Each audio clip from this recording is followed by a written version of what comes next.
From the Raw Boxing TV studios, your host, Ranger. Information may cause headaches to hates or biased casual fan. The host that gives you facts with very little feelings. From the city of the greatest of all time, Muhammad Ali, the man who floats like a butterfly and stings like a bee, Louisville, Kentucky. It's showtime. What is going on, people? Welcome to Raw Boxing TV. It is I, your host, Ranger, once again bringing you the content as unbiased as possible, logical. We're going to use common sense to break these things down today. We're going to try to remain calm. We're going to try to remain as respectful as possible. Yes. The more you want to avoid these subjects, the more you have to zip yourself into it in order to rescue the minds of those that subscribe to you. And that is a fact. That is a fact. I want to welcome everyone that's here. Rude Boy in the house. Rude Boy, don't disrespect King Canelo like that. I don't even know what you're talking about. So I'm not going to pay much attention to that. I have never disrespected Canelo. So deal with whatever you got to deal with. A-Rod in the house. Welcome, my brother. Thank you for being here. You read the title. You've heard it in other places. You've heard it on some of the biggest trollers in YouTube. You've heard it on some of the biggest channels that sell racism and sell biased content towards a certain ethnicity. You've heard all that. It's not a secret to any of you that's here. We're going to get into it. We're going to break it down as unbiased as possible. We're going to try to remain as logical as possible. We're going to use a weapon that is often neglected today, and that weapon is called common sense. In the meantime, just to allow people to come in, playing this little video here so you. But, you know, it's a subject that must be talked about. It's fair. I'm happy for Errol Spence Jr. I absolutely like Errol Spence Jr. It's going to be Raw in the house tonight, guys. I got the kids today. I'm waiting on a phone call. I might have to pack up and leave. Probably be heading to New York City or Buffalo, New York, one of the two. I don't know yet. But in the meantime, while I'm waiting on that phone call, we're going to chop it up. Just to remind you to hit the like button as you come in. If you can, man, grab the link to this video, drop it in your social media platforms. Kind of Local Sports in the house. Welcome, my brother. Thank you for being here with us. We're going to try to remain calm here. Keep it very balanced and unbiased, regardless of what anybody want to think. The kiddos are already bothering me. They want to be in the live. They know they can't. You can't, puppy. So what's up, man? How's everybody doing? I know I've been putting out a lot of content lately, so you guys are probably tired of me. It's okay. I got to put out the content for you guys. I got to put out the content while I have the time. Like I said, I might be packing here pretty soon, going to New York City for about 16 hours, do what I got to do over there, and then head back. So while I have the time, we're going to go into it. Errol Spence Jr., the new pay-per-view king, according to some of the channels out there. This is a report by Boxing Scene. You can go to boxingscene.com. You can go to boxingscene.com. You can read it. I don't remember off the top of my head the specific writer that put out this report. So I think Errol Spence Jr. had better numbers versus Danny Garcia as a live gate and also as a pay-per-view than Canelo did. And because of this, now some of the channels that push certain narratives, I was sent a recording today that I usually don't have a problem with people putting out their content in whatever shape or form they want to put it. But when you hear certain things that are manipulated in order to drive, in order to, let's go ahead and take this KOs off, in order to, just that, manipulate the information in a certain direction, in order to keep feeding a certain narrative, then I feel it as it's part of my responsibility to just try to come in here, break it down as objective as I possibly can. So I want to thank you for being here. I want to thank you for if you've already hit the thumbs up. I'm literally losing my voice of how much live sections I've been doing lately. I finished my live last night. It was about a 4 or 5 hour live. Then I went and supported. I viewed a couple of lives. I watched a few minutes of Kanos that I missed, but I finished it today. I went and watched the shoe shine. So I've been busy. So what do you guys think? Errol Spence Jr., the new pay-per-view king. Why? That's the question you got to ask yourself. Why is Errol Spence Jr. the new pay-per-view king? After all, it was Canelo Alvarez, the one that was holding down those numbers. After all, a lot of people have been calling Canelo Alvarez the face of boxing. But now we get hit with the surprise that Errol Spence Jr. is the pay-per-view king. And again, congratulations to Errol Spence Jr. For getting higher numbers at the gate and higher numbers at the pay-per-view. But the question still remains, why? What happened? What's up, Edwin Solano? Welcome, my brother. Thank you for being here. Thank you for being here. It's real simple, guys. We're going to go into it as easy as we can possibly can.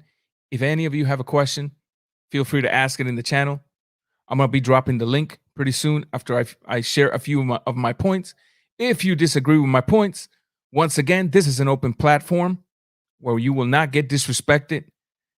At the end of the day, we all have our own opinion. And if we can all share it, then it's going to be completely up to the subscriber to choose in which direction he's going to sail his ship.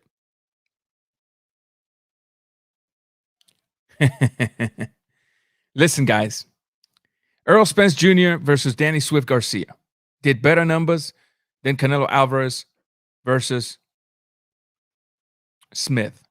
Due to this, now some of the channels are coming out saying the new pay-per-view king is here, and anybody else that wants to be a Floyd Mayweather wannabe can take a step back. And immediately after that, they started pushing the narrative, and I'm not going to waste my time nor infect your ears with the name of the channel because that's not my purpose. But I'm sure you'll get to this video. I'm sure you'll get to those videos. What's going on, Puerto Rican Rome? Boricuas in the house. Cano Loco Sports and Puerto Rican Rome. Boricuas in the house. Welcome, welcome. So the new PPV king and anybody that wants to be a Floyd Mayweather, take a step back. And we all know why they're saying it. That's literally because that's what Canelo Alvarez was doing. He's doing the same moves that Mayweather did. Mayweather was doing the same moves that many other greats did in the past, except he took it at a higher level because the boxing scenery, the way that fans viewed boxing is a lot different now, than it was back in the days. At the end of the day, every great fighter has copied any other great fighter in the way they conduct themselves, in the way they fight in the ring, in the way they manage their career, in the way they talk, in the way they taunt opponents.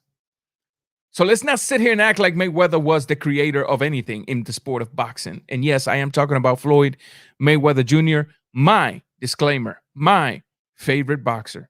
Before the Flomos go around talking about I'm a Floyd Mayweather hater.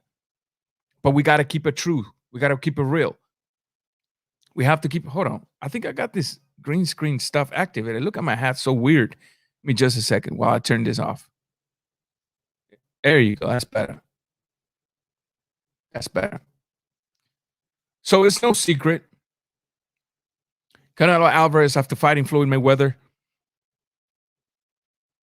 the evidence seemed to suggest that he started emulating a lot of the things that Floyd Mayweather did. When he found himself in the ring with Floyd Mayweather, I'm pretty sure he studied the situation and he said, damn, I got very good offense, but he's got great defense. And so now we saw little by little how Canelo Alvarez, salute LT, welcome, welcome, welcome. So we saw little by little a Canelo Alvarez started to work on his defense, on his upper body movement. I'm sure Canelo was in the ring with Floyd Mayweather. He looked around and he saw the mega impact that Floyd Mayweather carries in the sport of boxing. And he said, one day, this is what I want to be. And so he started putting work to be that guy. I'm sure Canelo Alvarez, while in the ring with Floyd Mayweather, started thinking, damn, I'm making money versus Floyd Mayweather, but I'm pretty sure he's making more than me because he is his own boss, his own promoter, his own matchmaker. And so Canelo started putting work to reach that, and so he did. And then Mayweather bought out a soccer team out of Premier League in England called Leicester City. And Canelo Alvarez reportedly bought Chivas Rayadas de Guadalajara. There's nothing wrong with emulating a great businessman and a great fighter.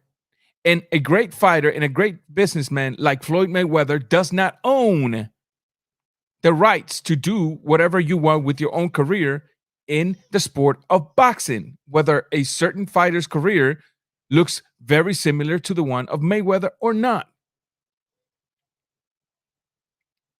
But that's not the way it's being presented.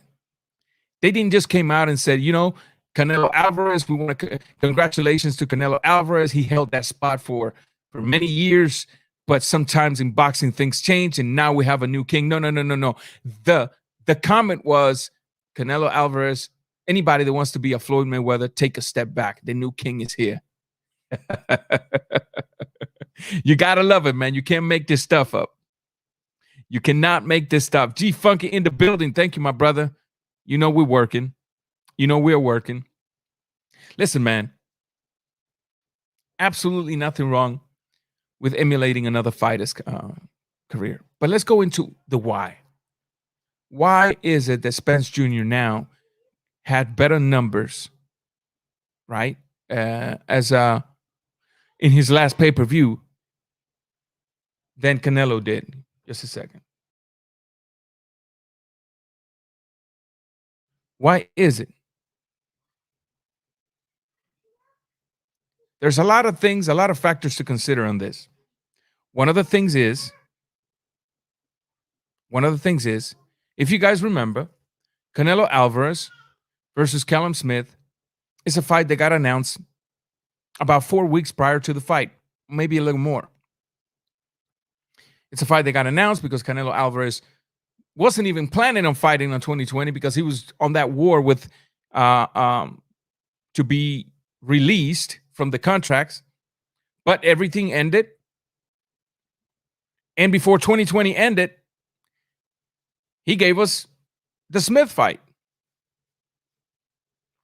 He dethroned another champion. 4 weeks. Canelo Alvarez is also with DAZN. All of you that are subscribed to DAZN, you know when Canelo Alvarez fights in DAZN or any DAZN fighter fights in DAZN and it's considered a pay-per-view, it's only a pay-per-view for those that are not subscribed to DAZN. And those that are subscribed to DAZN just get it through the subscription, and their names, their number, their subscription is not counted as a pay-per-view. Therefore, every time Canelo Alvarez fights, his pay-per-view number, if the fight is taking place in DAZN, his pay-per-view numbers are not going to be as high because now there's millions of people that don't have to purchase the pay-per-view. They just watch it through their subscription to DAZN. And so this last fight took place in DAZN.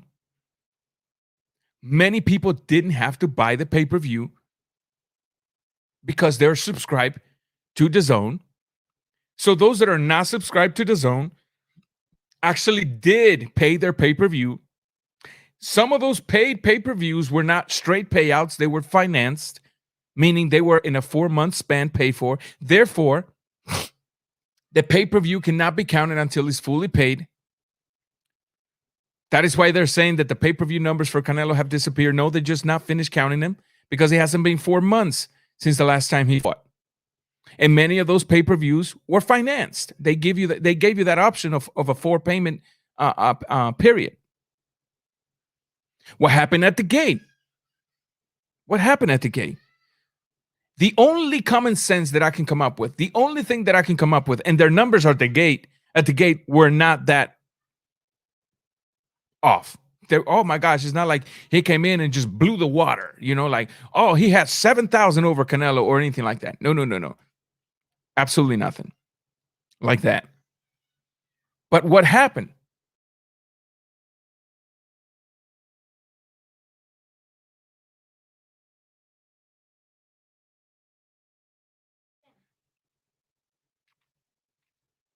You always have to keep those things into consideration. What happened at the gate? What happened at the gate? We live in a pandemic. Always Juicy. Welcome to the building. I've never seen you. Welcome. Always Juicy. Have I seen you before? Anyway, when you're in the middle of a pandemic and the show is being put for live audience, you have to really take into consideration. This is just me. This is just my theory. It's not a fact. It's not my way or the highway. You have to take into consideration the fact that many people are afraid to leave their house. Absolutely afraid to leave their house. Many people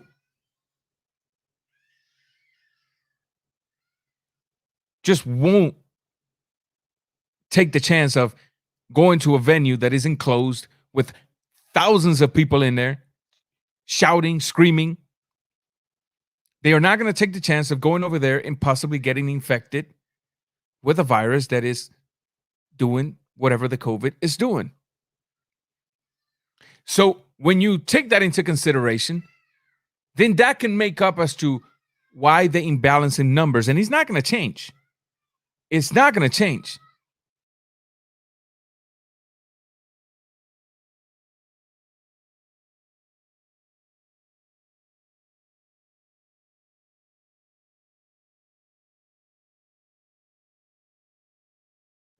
Daddy duty.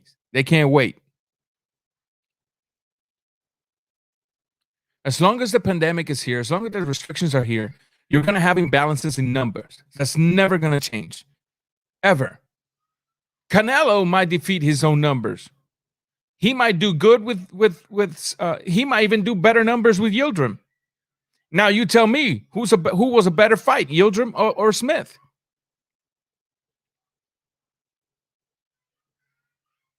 You tell me. Use the common sense on that one. So we've already said the fight was cooked in 4 weeks. Canelo has partial subscriptions. His fans are partially subscribed to DAZN. Errol Spence doesn't fight in DAZN. Therefore, anytime he fights, his pay-per-view numbers are what they are because anybody that wants to see him is going to have to buy a pay-per-view because they don't have subscription to whatever to watch him. So when you start seeing that, Stroke Advisor in the building. Thank you, my brother. I haven't seen you in a while, man. Thank you for being here. Welcome, man. Welcome. I hear you, man. I'm going to be dropping the link, man. And if you want to jump in here pretty soon, it'd be great to chop it up with me. You're one of my OG subscribers, man, from back in the days. What's up, baby? Give me just a minute, guys.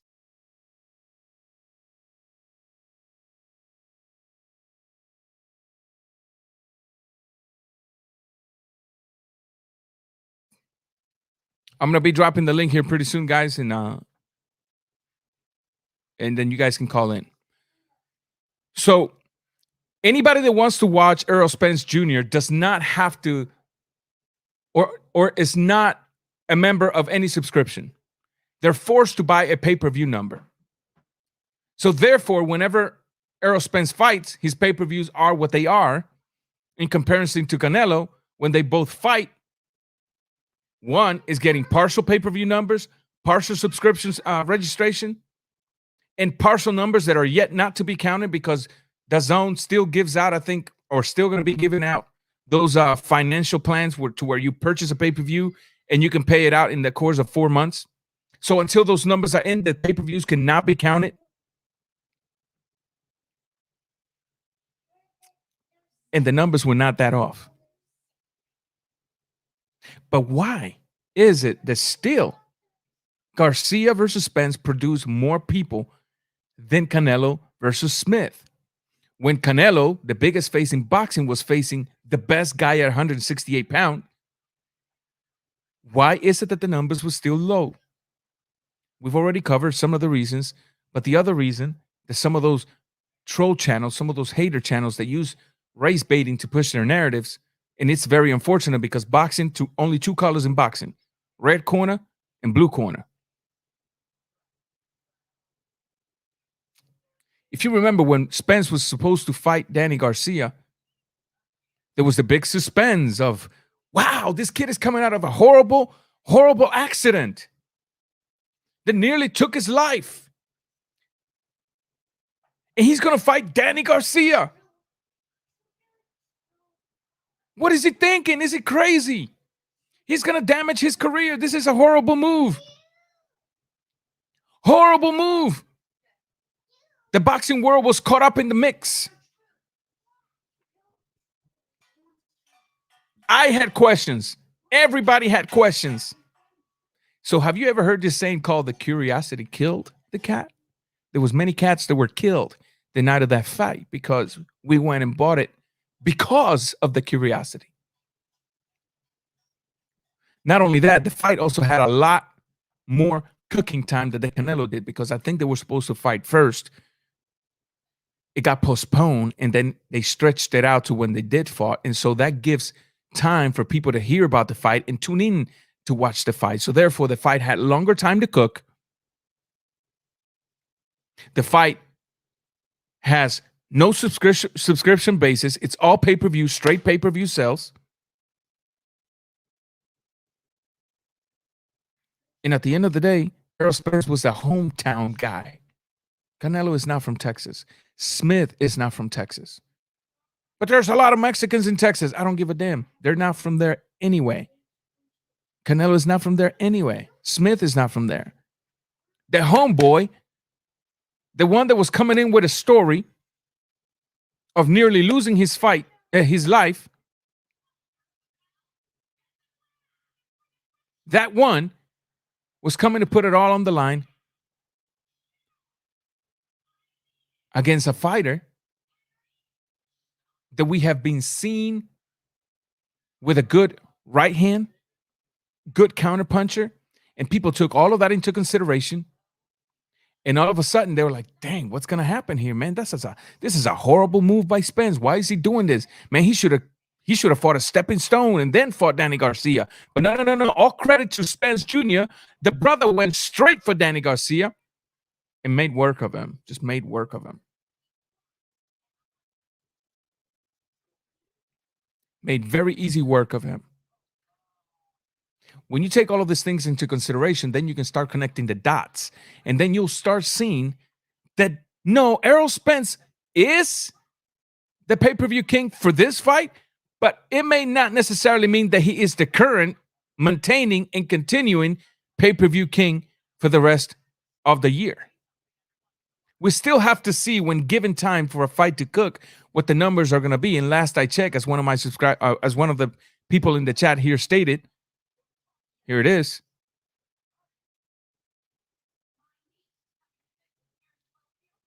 Spence has never done those numbers. Spence yet has to beat Pacquiao versus Thurman, which brought in about 600,000 views. Shouts out to G Funky for giving me that info because I was away for boxing when that fight took place. Connect the dots with me, people. If you're just now coming in, go back and watch everything so you can contextualize what I've been saying here so you don't take it out of place nor misunderstand me, because anybody that knows me knows that I'm high on Errol Spence Jr. I'm actually high on Errol Spence Jr. I don't think he's like pay-per-view pound for pound number one, but I think he's one of the best fighters out there. Hands down. JC in the building. Thank you, man. Thanks for being here, man. The only reason that these numbers are what they are is basically because of the circumstances that led up to each of these fights. And there's no other explanation about it. And there's no reason to all of a sudden start discrediting Canelo, because then we will have to be first dishonest with ourselves. And these guys are very good at doing that. Very good at doing that. There is no reason to say anybody that wants to be a Floyd Mayweather wannabe, now take a step back. You have a panel that's listening to you. You supposedly consider yourself a sports analyst, a boxing analyst. Keep things with a balanced eye.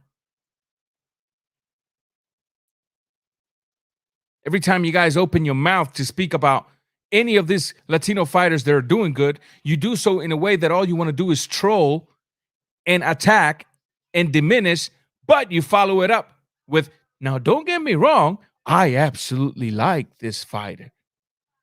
Well, damn, if that's how you speak about a fighter you like, I don't want to hear you speak about a fighter you don't like. Because anybody outside listening into you could clearly get the picture that somehow you got extreme, deep hate towards these other fighters. And maybe a little bit of racism behind it. Who knows? I know the word don't sound good in people's ears, but it's one of the engines that pushes their narratives. It's a very lucrative word that they use to create the spews and receive more views. Errol Spence Jr. is a fighter that's going to continue doing good for himself. I believe Errol Spence Jr. and Bud Crawford can break pay-per-view numbers.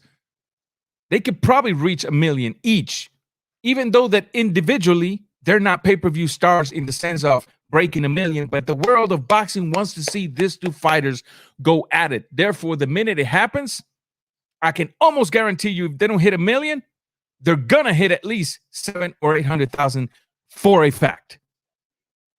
In the same way, if Errol Spence fights Manny Pacquiao, prepare for a 1 million. If Pacquiao fights Bud Crawford, prepare because we might get 1 million. You see how people react to boxing? It all depends on the matchmaking. It all depends on the fight. It all depends on people's moods, people's pockets. If they keep doing this thing where they keep putting pay-per-view after pay-per-view after pay-per-view after pay-per-view, my goodness, what do these people think? That the boxing fan is a millionaire that can produce a pay-per-view per month, every single month, and still be able to pay their rent, still be able to pay their car note, put food on the table? None of that is taken into consideration when these maggots spill their vomit.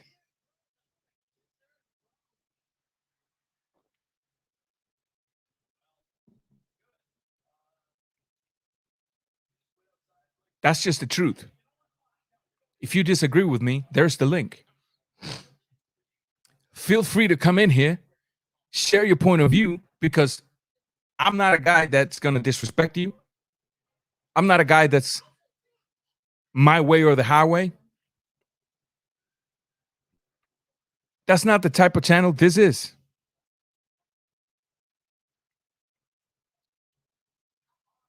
So when Errol Spence had more time to cook his fight, when Errol Spence announced that he wanted Danny Garcia, and you connect that to the fact that he's coming off of a layoff, and he's coming off of a horrible accident, and the fact that Danny Garcia has been known to have some type of power, very good counterpuncher, and the fact that people didn't know whether Errol Spence had a chin anymore, whether he could take a punch or not, and the fact that people didn't know whether Errol Spence was going to be able to hang with Danny Garcia because he was coming off of a layoff, not fighting a stepping stone, and fighting straight Danny Garcia, that created a certain level of curiosity. It created a level of curiosity on Errol Spence Jr.'s fans. It created a level of curiosity on the casual boxing fan. And it created a level of curiosity on Errol Spence Jr.'s haters. Everybody wanted to see what was going to happen that night.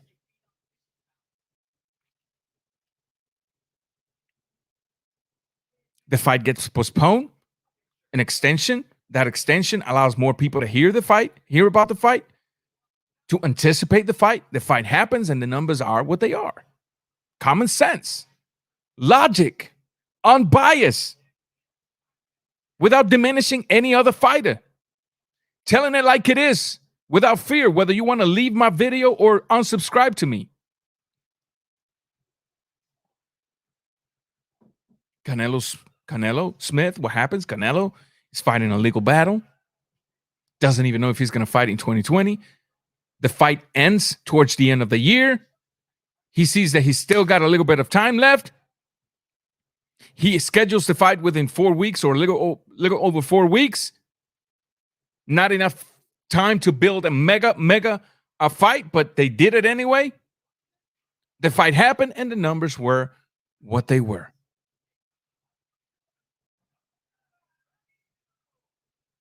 Orlando Chavez, welcome, my brother. Thank you for being here, man. You're welcome in this channel. Once again, guys, the link is there. Also, to let you know, if you want to follow me on Twitter at RawBoxingTV, the Instagram page is finally up. Go and support me over there at RawBoxingTV as well. And so all I'm trying to do, guys, is at the end of the day be as unbiased as possible. I don't know if Mr. Stroke Advice is still here, but he's known me throughout the years. I've always gone in with my way of thinking, regardless if people consider me a hater or not. I don't care. It's the way I see it. It's the way you're gonna get it. Now, your job is not even to believe me. Your job is to connect these dots and see what conclusions you come out yourself. The GOAT. Respect to Errol Spence. I said that when I did the video. I said it. Respect to the men.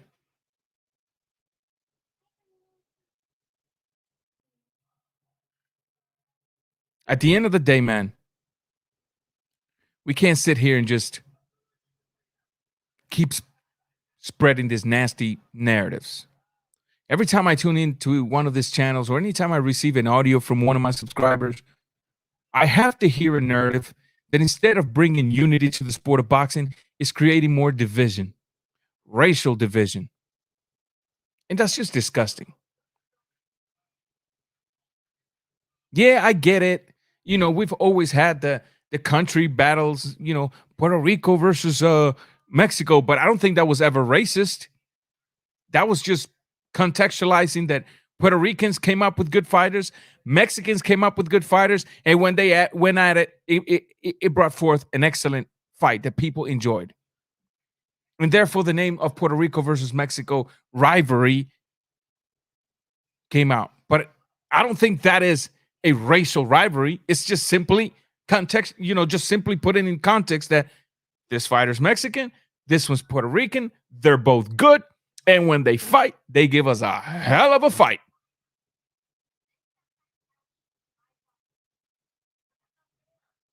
I agree, Puerto Rican Rome. But if it happens in pay-per-view, that's out of our control. And as much as I don't agree, guess who's going to be there watching it, whether it's Ugas or not? Me, because I enjoy Errol Spence.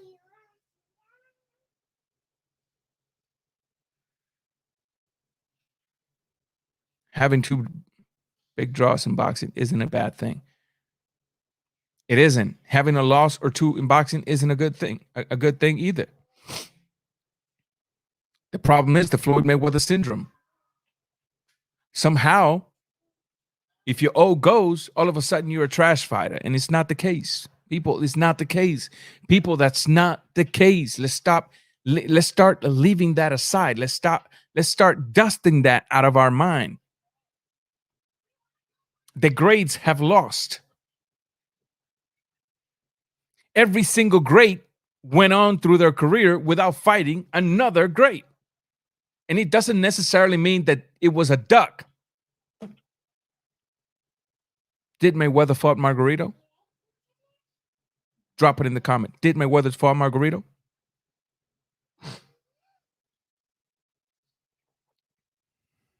Did Mayweather fought Paul Williams? when Erislandy Lara was hot, and he started calling out Floyd Mayweather, did Floyd fought Erislandy Lara?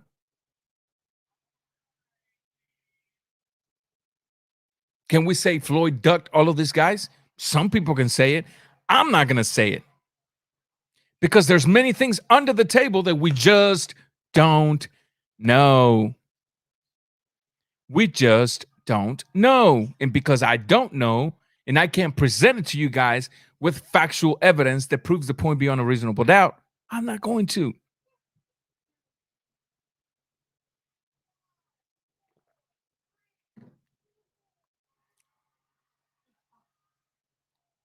Every Floyd Mayweather wannabe take a step back. What's wrong with wanting to be like Floyd Mayweather? You think Floyd Mayweather grew up watching himself fight and saying, yeah, I want to be just like myself? Nah. Mayweather had his boxing idol. Should we say every whatever wannabe take a step back now? Think about it. If any of you have a different point of view, man, there's the link. Bring it in. If you want to contextualize what I've been saying here, saying here, restart the video. Because I'm not hating on neither fighter. I'm not hating on Spence. I'm not hating on Canelo. I'm simply putting things where they belong. I'm simply putting things in context. I'm simply breaking things down as logically as possible. That's all I'm doing. But as of now, that's all we got to go on. Enough of this racism. Enough of this hate towards Latino fighters or anybody that isn't of your ethnicity. Enough of this downgrading these fighters in order to elevate fighters that are from your ethnicity. And to make things worse, in order to make their content a little bigger and more credible, the maggot goes on and says, and we already know the boxing scene is an extremely pro Canelo website. Boxing scene is an extremely pro boxing website. And the website is composed of many writers. And none of these writers think alike. And none of these writers like the same fighters that other writers like. And so when you read the articles, you got to look at the writer. And each writer is going to have a different opinion on the same article. But because I got to make my content seem legit, powerful, a weapon, I'm going to say, and we know, guys, that boxing scene is an extremely pro Canelo website. Puerto Rican Rum, Plant versus Truax, did almost 2 million views on that card. Sucked. Imagine the numbers Canelo would do on free TV right now. Facts. Imagine the number that Errol Spence would do on free TV right now. The biggest audience to tune in and watch a boxing match in history was Trela in Manila. 100 million in closed circuit. 100 million in closed circuit. Hell, Rigondeaux versus Amagasa in Japan, they reported that 32 million homes tuned in that fight, and Rigo ain't no pay-per-view star, let alone Amagasa. That was free TV for Japanese people. And I've always said that. Listen, what's wrong with free TV? All you got to do is increase the commercials. Go for the highest bidder who wants to pay the most to have their product exposed that day. And you will see the views start coming in. You will see the exposure for the sport start coming in, because guess what? Pops that doesn't normally watch sport, you're not going to watch Pops all of a sudden coughing up $50 to watch a pay-per-view event.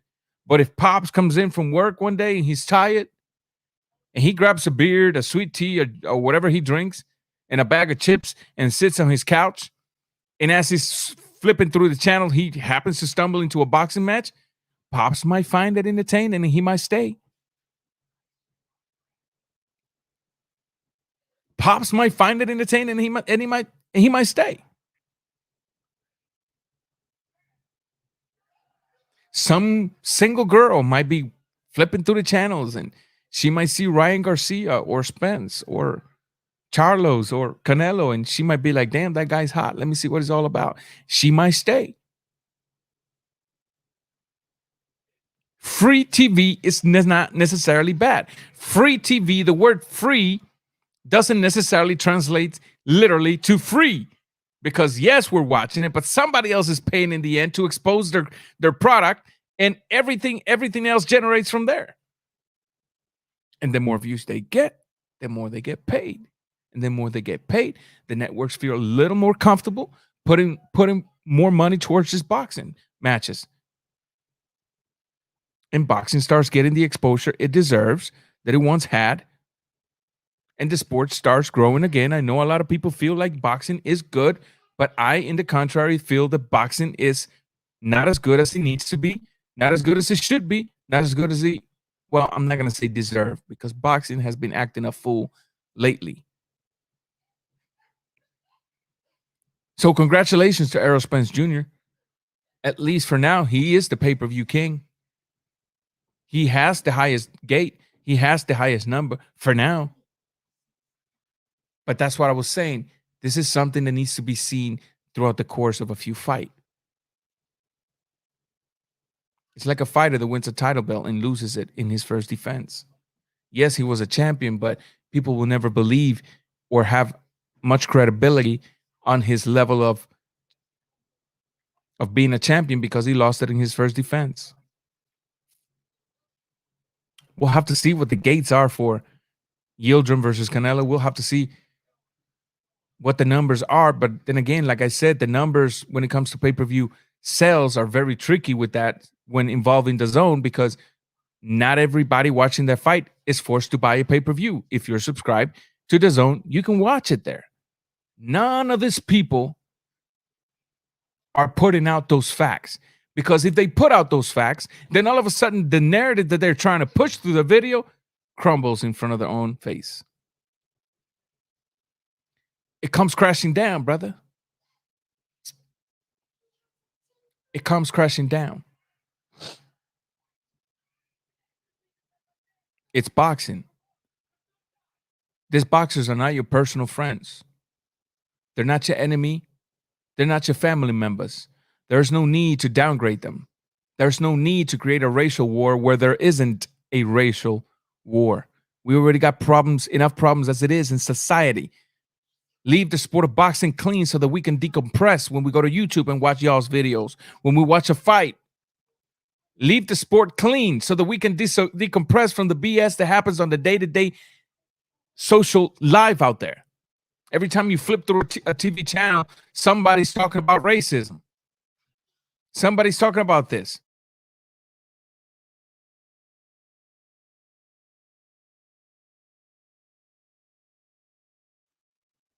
It's time we start demanding that boxing gets a little clean.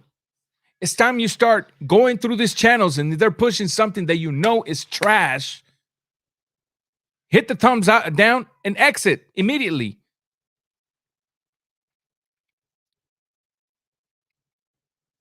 Immediately. If you don't like the sport of boxing being infected from YouTube all the way into the sport, it has to start with the fan. A-Rod says here, so funny that people just can't be happy about being pay-per-view king. They have to do a fight between what race is. Yep, I hear you. Yeah, give her some of that. That's a fact, A-Rod. That's a fact.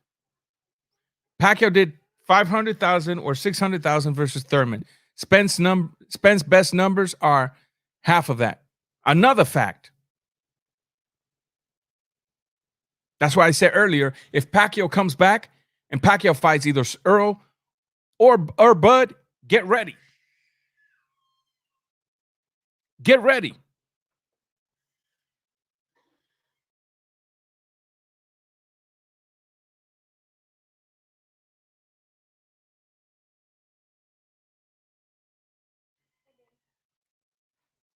If that man fights any of those two fighters, get ready because the numbers are going to spike. But at the end of the day, I just want to ask those content creators, now that Errol Spence is quote unquote pay-per-view king, how much money have they received from the networks themselves?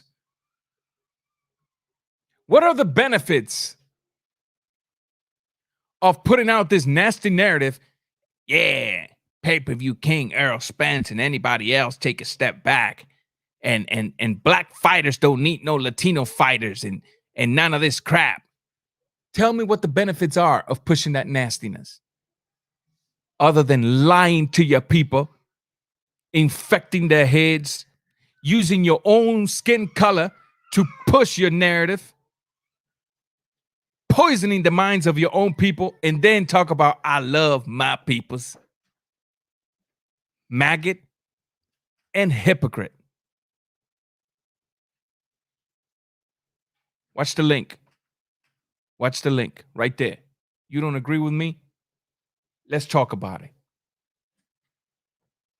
Here lately, I find myself dropping the link just a little too much. Just a little too much. But all of a sudden, these channels, the so-called experts, the ones that will bring any kind of smoke to anybody and blow them out the water, somehow they're not trying to get no smoke. And in reality, I'm not trying to give nobody no smoke. I'm trying to exchange ideas. How was that? Jai Cuban, what's up, my brother? Welcome. Once again, let me lower my mic here because the kid is screaming. The wife just walked through the door. He's still a baby. You know how it is. Thank you, brother. Thank you, son. Everything's good, Jai. Welcome, man. Glad to have you here. Beast Killer. Zurdo versus David. We'll see. And you know what, G? I'm not even wanting them to come in here to see who wins. That's not the whole point. My whole point is come in here. If you're truly confident in your content, share your ideas. I'll share mine. And we'll see what happens. But you know why? You know why they're not coming? Because I don't have a mediator. They know they're not going to get pushed out. They're not going to get blocked. And when you are cornered, you need a way out. Well, damn, I'm not giving you the way out because I'm not going to block you. I'm not going to time you out. I don't have somebody over there controlling my computer. And the minute you say something that challenges my narrative, they quiet you, they time you out, they kick you out, and they say, see, he couldn't handle my smoke. He had to leave. That's the difference. Last night, we had people in the chat that didn't agree with what we were talking about. And you saw we let them in. They shared their ideas. We exchanged ideas back and forward. Conversation over. Electronic fist bump. Thank you for coming. See you soon. Done. The GOAT. Let's not get it effed up. Errol doing decent numbers, but he calling out Canelo and Pacquiao. He knows where the... Thank you.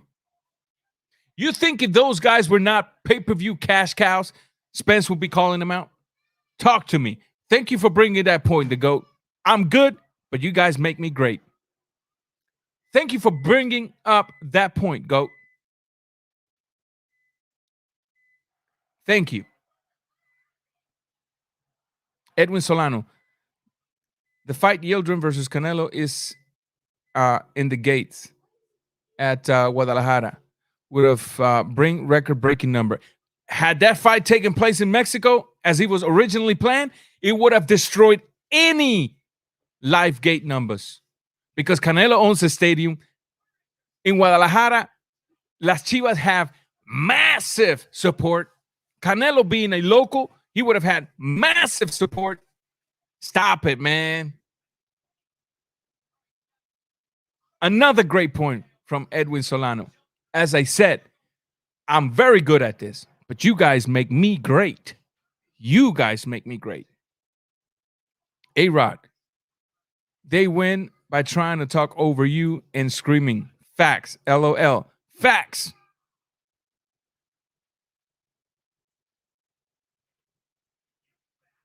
Facts. I don't want to see that either, Jai.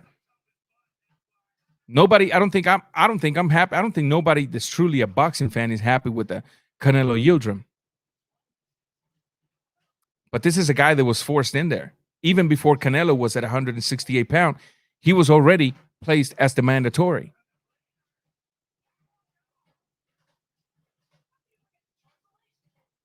Benavidez loses the title. The fight goes up for grabs. Yildirim takes a step back, so the fight between these two guys happened. But he steps back with condition, not just money. It was money plus condition. The condition is whoever wins has to fight me within 90 days. Everything went on paper. Everything was signed. Now it becomes a legal matter. Now it needs to be acknowledged. It cannot be ignored. It cannot be pushed to the side. And that's simply what's happening right now. Andres Rodriguez, welcome again, my brother. I think you're already here. I'm losing my mind here. Lance Meyer, Redboxing TV, what's good? What's up, my brother? Thank you for being here again, man. If the fight would have taken place in Mexico, I guarantee you it would have break numbers but I already knew it wasn't going to take place in Mexico way before they actually announced that it wasn't. Because we were talking here, we had undefeated prospect Flaca Espinosa, and she said, "Oh, we're in lockdown here. I don't know what they're talking about." In fact, when you connect those two dots, if the whole country's in lockdown, ain't no way they're gonna have a live gate at a Chivas Rayada de Guadalajara stadium. Are you kidding me? It wouldn't make no sense.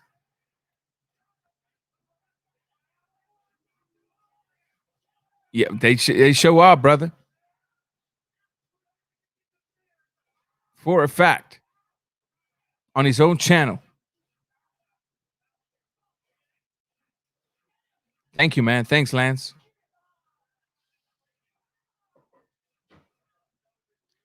Those are things that you have to take into consideration when sitting in front of the camera, when sitting in front of the mic to produce a certain content.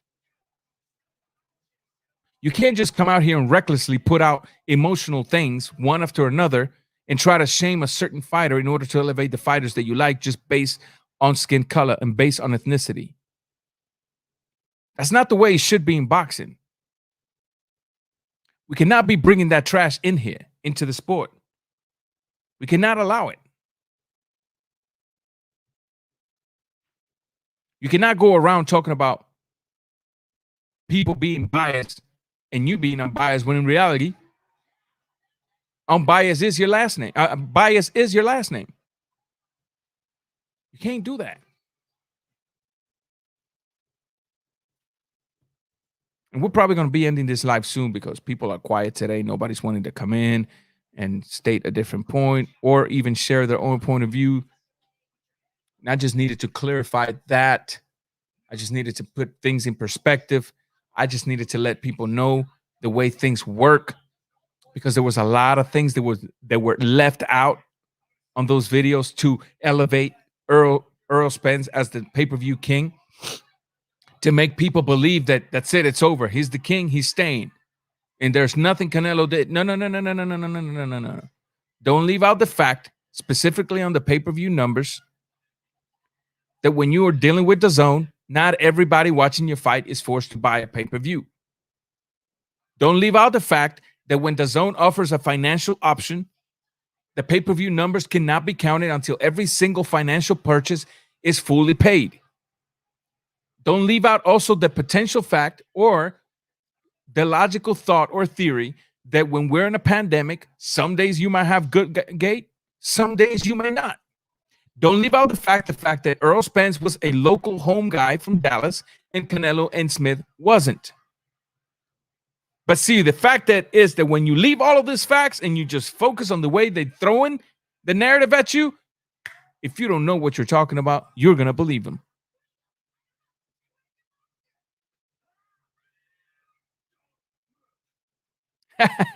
Appreciate you, man. Hey, I don't want you to get in trouble, brother. Don't get in trouble at all. If you see the supervisor coming, whoop, get the hell out quick. Appreciate you, man. I appreciate you. That's one of the things that I do as well. When I'm working, all of these good channels that I follow keep me entertained.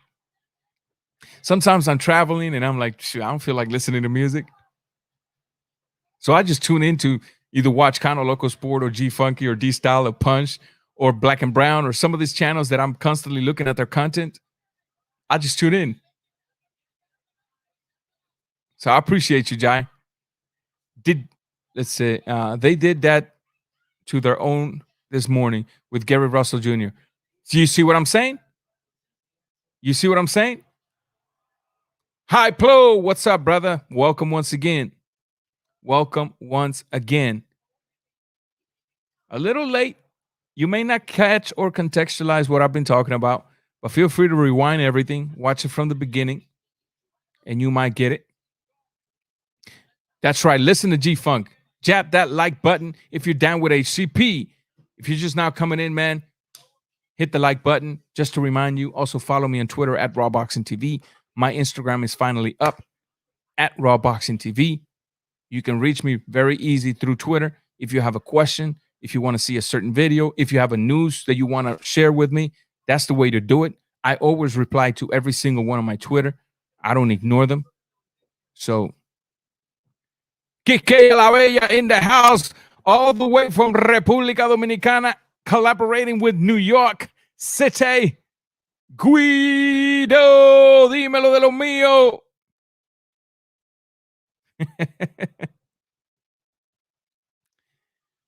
Horn. Shuffling snow up here. All the best. I'm jealous. I wish I could be shuffling snow right here, right now. We got Arctic air coming in, and maybe we'll get some snow. Maybe we won't. Who knows? I'm actually jealous. I absolutely enjoy snow. I'm very weird. I enjoy every kind of bad weather. If we have a storm, I'm pumped. If we have an ice storm, I'm pumped. If we have a snowstorm, I'm pumped. Heavy rains, I'm pumped. I don't know what it is. I just enjoy it. Maybe I should have been one of those tornado chaser guys or whatever. But yeah, man, it's going to be interesting to see what the next numbers are going to be for both of these fighters. I truly enjoy both fighters. I truly hope both fighters reach high records. I'm pretty sure Errol Spence does not subscribe to the nasty racist narrative that's being pushed in his defense. The guy doesn't even want no publicity as much as he used to. When he was invited to Vlad TV, he said, "No, thanks. I don't need that much publicity. I'm good." The accidents changed his life. He's looking at life different. He becomes a farmer now. He owns his own ranch. He's into horses. Anything to keep him out of the nightlife. Anything to keep him away from the bottle of alcohol. And I have to be happy with that. That's a great story.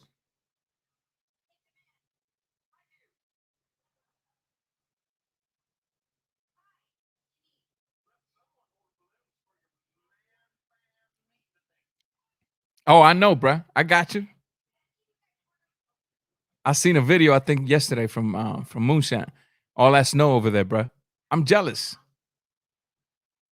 The GOAT. Teofimo is the next PPV and Livegate superstar. And he will prove it when these arenas open up the full capacity again. The wild Latino community is behind him. Facts. I don't think just Latinos are behind him. I mean, I agree with what you're saying, but I think it goes a little further than that. Teofimo Lopez actually is getting support from everywhere. From everywhere. Now, is the majority of his support Latinos? Yes, absolutely. I agree with you on that. 100%. I just think that his support goes beyond that. Can't nobody knock what that kid is doing if they want to remain truthful to themselves. To see what he did with 14-0, go up against Comey, Nakatani, Lomachenko, and just dispatch them all and become the man, the lineal, breaking that record. The lineal, you understand that? Lineal. A belt that cannot be given. A belt that you have to do something special to earn it. A belt that you don't request through email. A belt that you just don't get handed to you. Black and brown boxing in the building. Everybody subscribe to D-Style, Kano Local Sport, G Funky, Black and brown boxing. Subscribe to all of this great content creator. A new wave is coming, people. A new wave of new content creator is coming, and we're bringing it to you as objective as possible, as unbiased as possible, with little emotion as possible. A new wave is coming. Well, I don't know about you. I wanted to talk about this subject. I thought I was going to have a lot of pushback. I've been trying to share the link there for a while, hoping that people would come in and push back against what I'm trying to talk about. But I guess you guys must either agree with me or you just don't feel like sharing your point. And that's perfectly fine. I'm not going to call that a duck at all. Some days I just don't feel like pushing back. And we're still continuing with the Ryan Garcia Pacquiao thing. The kid now is saying that he's still pushing for that fight. Is it all smoke? Maybe. I haven't heard anything from the Pacquiao side like we talked about last night. At all. I haven't heard anything. Absolutely nothing.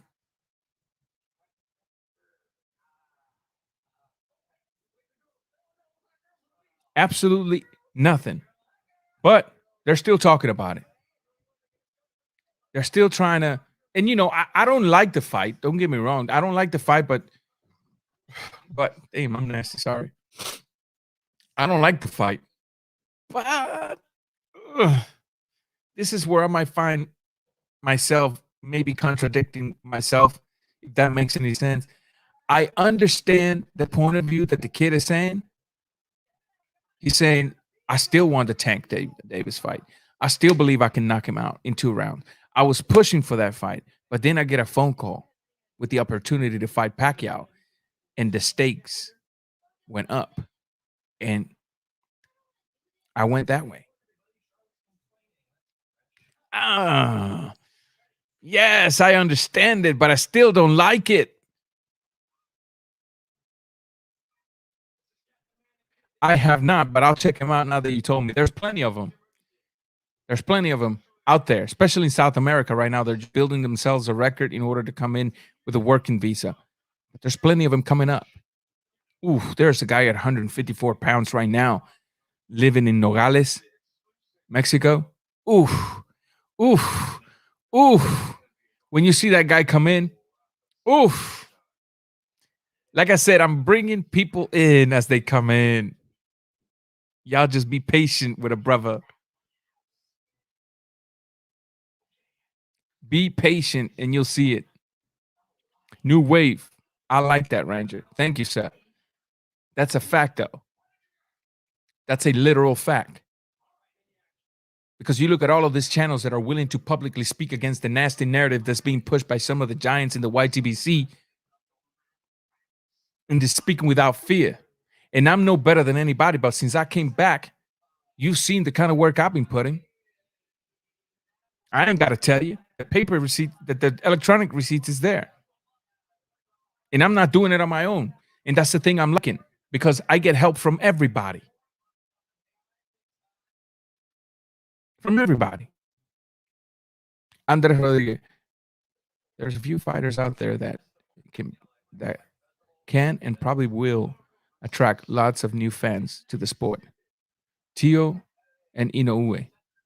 In the case of Inoue, if he fights more in Europe and US, then no doubt. Yeah. Yeah. But see, don't okay, so in the case of Inoue, let's not neglect the fact that I guarantee you if Inoue fights a pay-per-view fight here in America, the numbers are gonna be crazy. Most of the sales is gonna be from Japan. Most of the sales is gonna be from the Japanese American community here in America.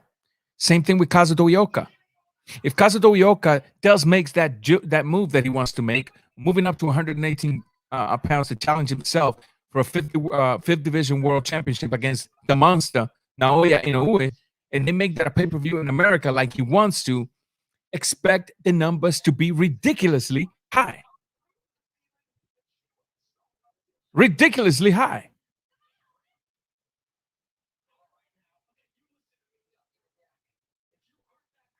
I'm telling you.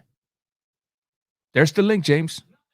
You may not know what we're talking about, though, if you just got here. But the link's there. I've dropped the link 6 times already.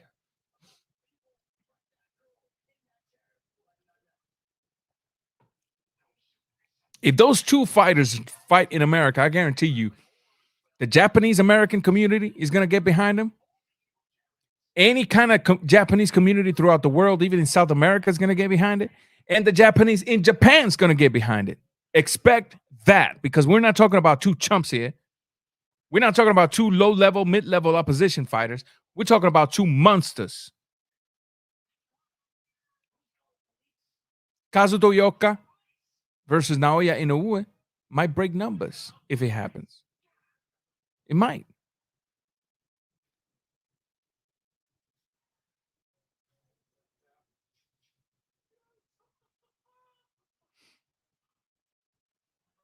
I'm telling you.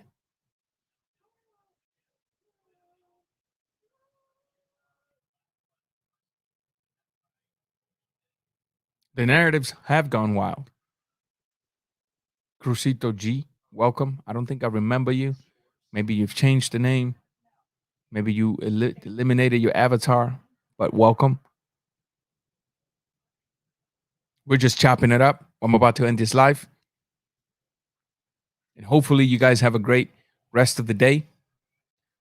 I might be leaving my town here pretty soon. Might be heading to New York City. I might chop it up in New York City for about 19 hours. And then I'll be back to my city. If not, probably I'll go to work. It's just a matter of a phone call. I'm going to drop the link one last time, and I'm going to give 30 more minutes if anybody wants to chop or share some thoughts or ideas. It's going to be completely up to you. But I don't want to leave this live without offering you the opportunity to present your point. Whether it's in agreement with mine, whether it's against mine. Que hola, Sere, Maestro A. Everybody subscribe to Maestro A. I'll let you know, brother. You know I'm gonna hit you up if I'm there.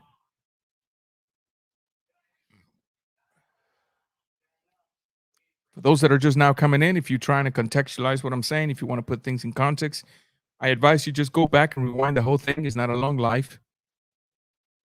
And you will see why I put things in the way I put things. You will see why it's always important to whenever you're trying to put up a video in the matter talking about the things that they were talking about today, why is it important to do the investigation and put things into context? Use logic, understanding of situations, and also that beautiful weapon that people seem to ignore a whole lot today called common sense. Rob Rodriguez, welcome, my brother. Salute to the Navy of the United States of America. A man that will soon be retiring, enjoying the fruits of his labor. Salutes. Thank you for being here, brother.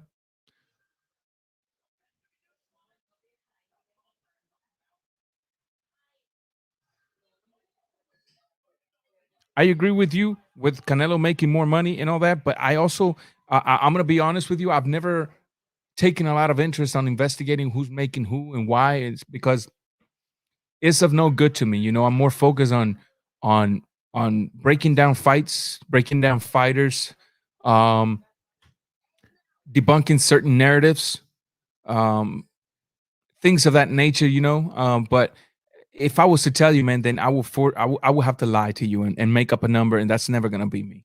So I'd rather just sit here and tell you I don't know. I don't know how much Earl made, or none of that, because I that's one of the things I have never taken a focus on.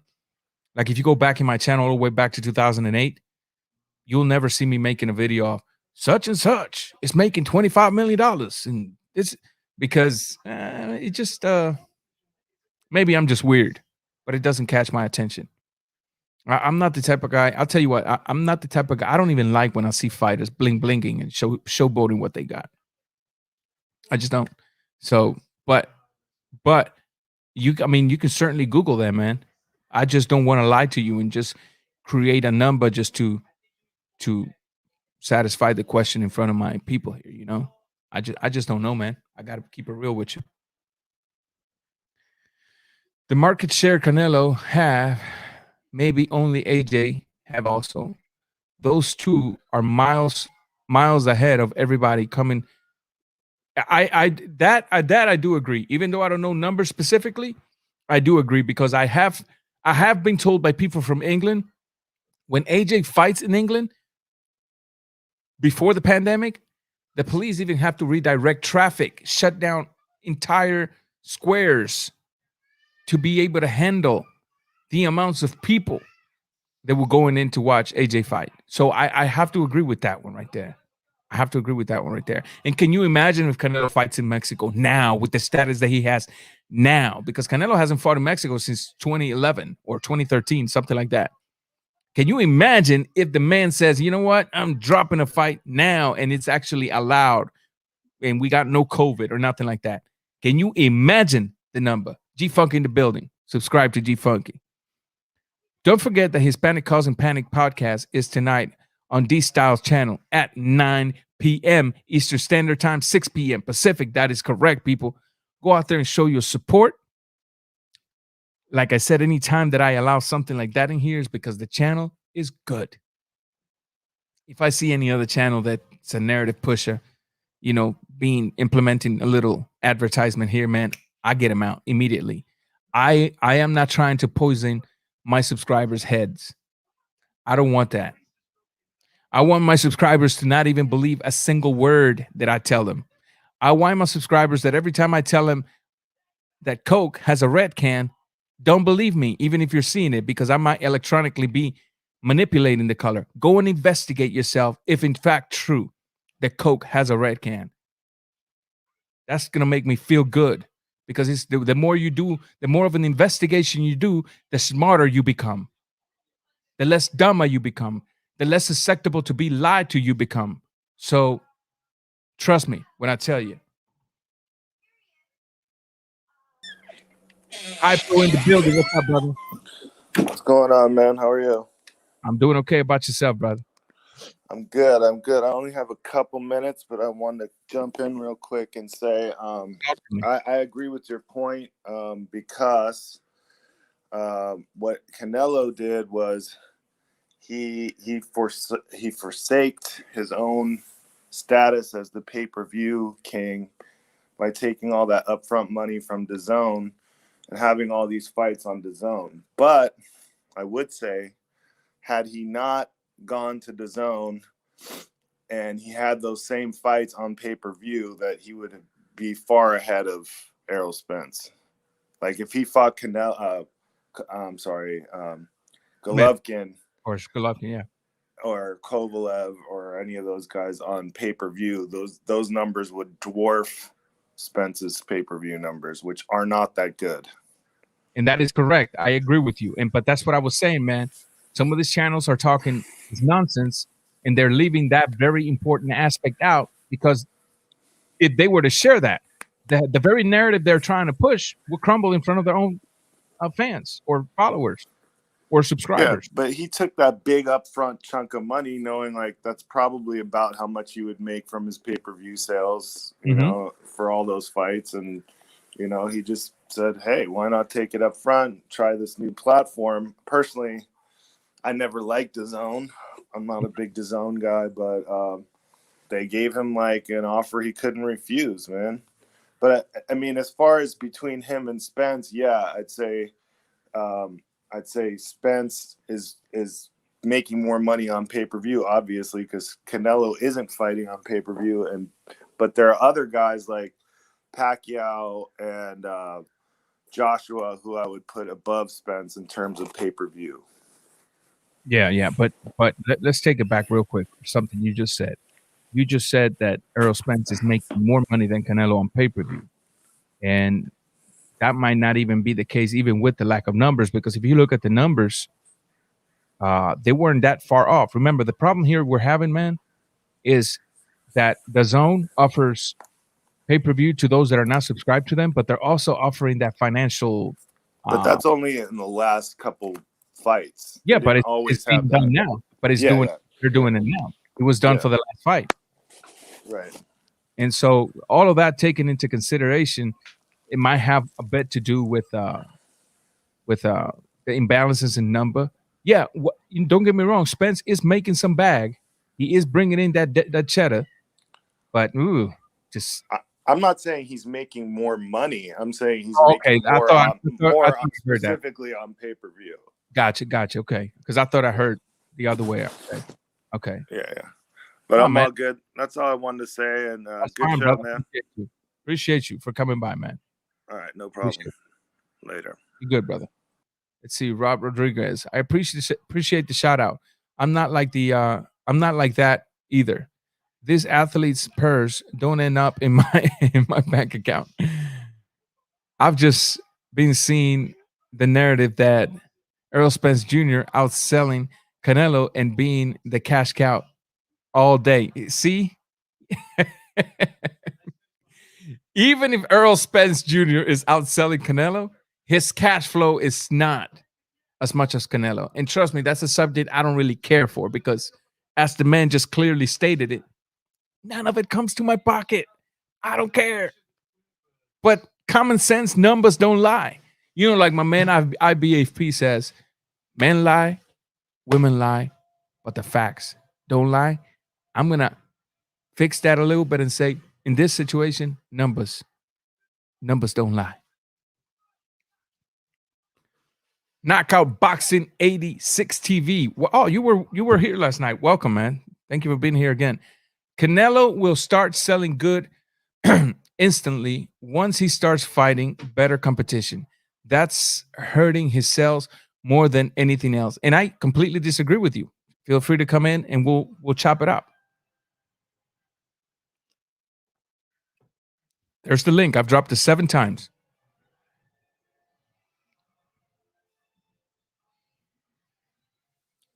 Fair statement. Don't get me wrong. I'm not mad at you for making that statement. Nor am I attacking you for making that statement. That's just your point of view. And when I say chop it up, I'm not saying come in here, let's fight. Present it in better words. I know sometimes through comment typing, you have to limit your point of view. Come in here, share it. We'll talk about it. Rob Rodriguez, I enjoy good boxing and I enjoy your channel, hermano. Keep up the great content. I appreciate you, man. And I'm happy that you subscribe to me. And I'm very happy for you. You're almost there, man. You're almost there. Keep pushing. 3 more years, man. 3 more years. And I want to thank you for your service, man. 3 more years and you will be living a life without financial pressure. The money will come in.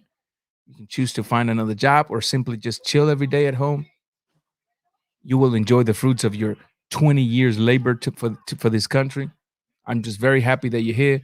I'm very happy you subscribe to me and that you enjoy my content. And I wish you all the best and all the blessings from God. All of them. Let's see. Boysan Igram. I don't remember you, but welcome.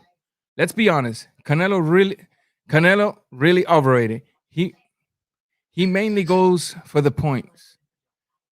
Man, ain't no man ain't no KO king. Okay. You're right, brother. I'm not even gonna that right there is too far gone for me, man. I'm sorry. You're correct in your whatever that was. You're correct, man. What's up, Jesus? Welcome once again. Let's see. Errol Spence versus Saul Alvarez, a sellout fight. Yep, I agree. And that's a fight where if Alvarez takes it, if Spence takes it, I say that Spence is as stupid as Ryan Garcia is for taking a fight with Manny Pacquiao at 147 pounds. Facts. You can't dispute that.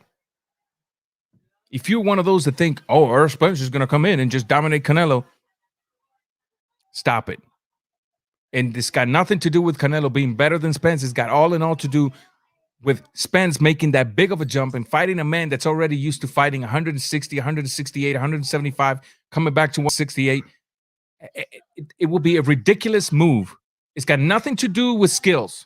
When I say that Canelo will completely destroy Errol Spence, it's got nothing to do with skills. It's got all in all to do with body comfort, what the body has experienced, what the body can do at a certain weight division. Chad Pettis, welcome once again, my brother. Welcome once again. I know you're just now coming in, so you're probably not going to catch the entire context, but whoever is just now coming in, remember, hit the thumbs up. Follow me on Instagram at RawBoxingTV. Same at Twitter, RawBoxingTV. And man, we're just working a little bit here. If this is true, it's BS of the poor competition. Okay, so now we're starting to get a little bit of common sense here. My rent is due. I need your super chat. Listen, my brother, you've changed your name 3 times. I can only appreciate the fact that you have not been disrespectful or nothing like that. Keep at it. I'm not going to tell you not to. But I think, if I'm not mistaken, that you were boo-boo something yesterday and then Pacquiao something yesterday. And now you're giving me that ego crap because you said I look like ego.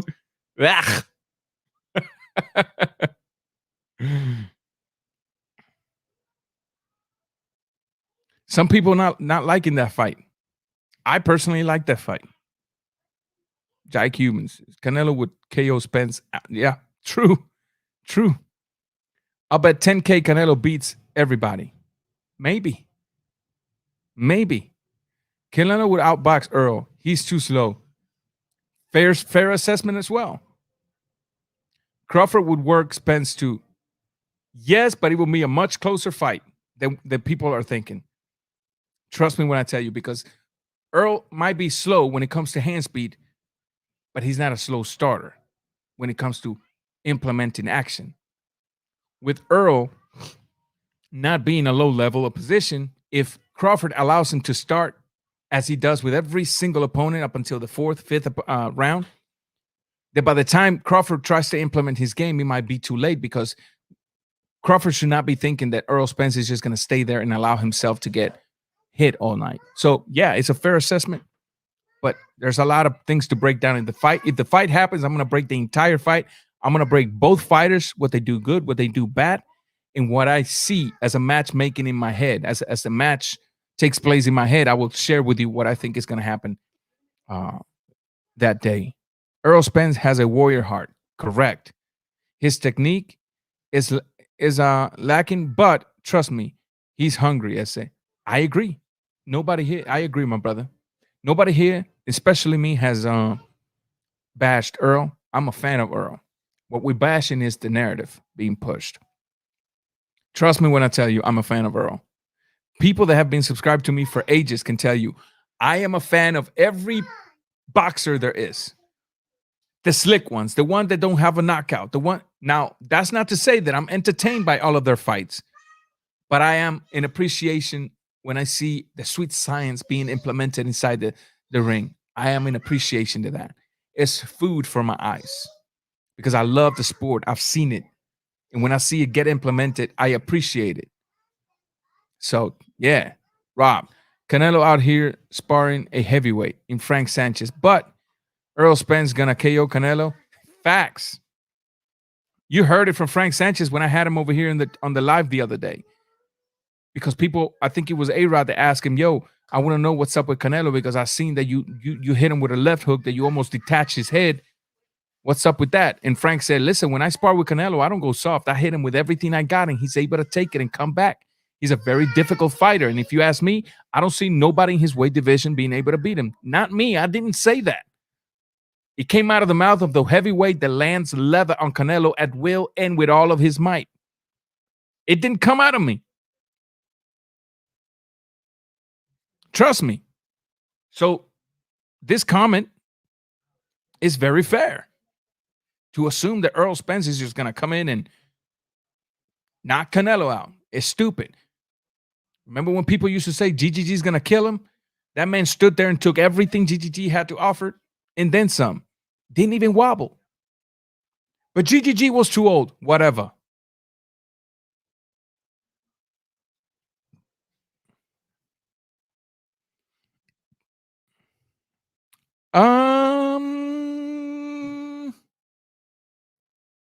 Be careful with that one. Be very careful with that one. I might have to take a little bit of disagreement on that one. But I don't want to give the Ryan versus Manny too much publicity because, like I said, I'm only hearing it from Ryan.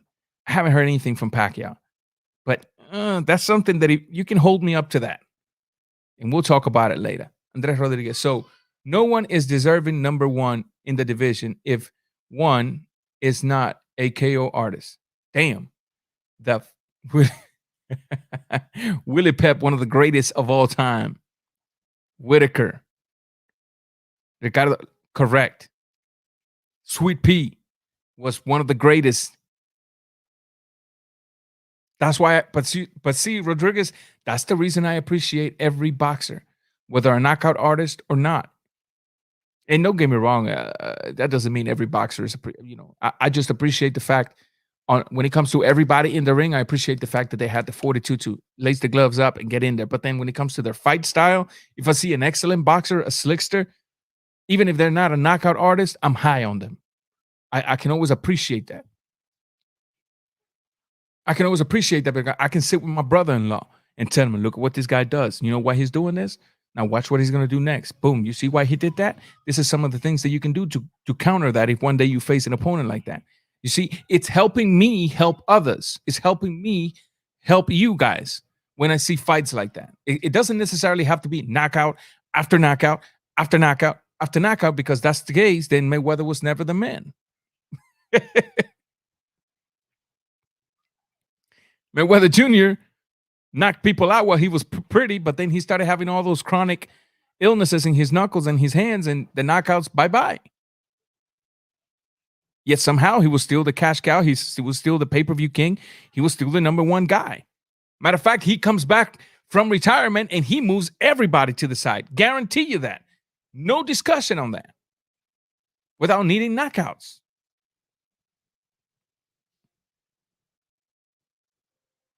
Young Dizzy 2007, welcome to the channel. Errol still has business at 147. Let's stop with this weight jumping. I agree with you. Same thing with the Ryan Garcia thing. Why in the hell does he have to be experimenting a fight up there at 147 when there's excellent fights to make at 135, even at 140? So I'm in agreement. I agree with you.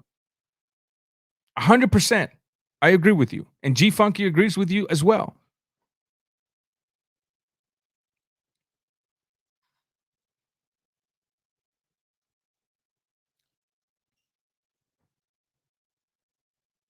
I don't think it's realistic as either. Now, in his head, he might think it's realistic. In his head, he might think it's realistic.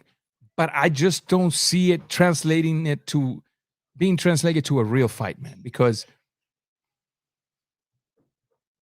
I just don't think that. I don't think that just the fans are actually going to subscribe. The fans are going to subscribe to that fight. I can't see people putting up their money, and I just can't see it. I just cannot see it. So let me do something here real quick.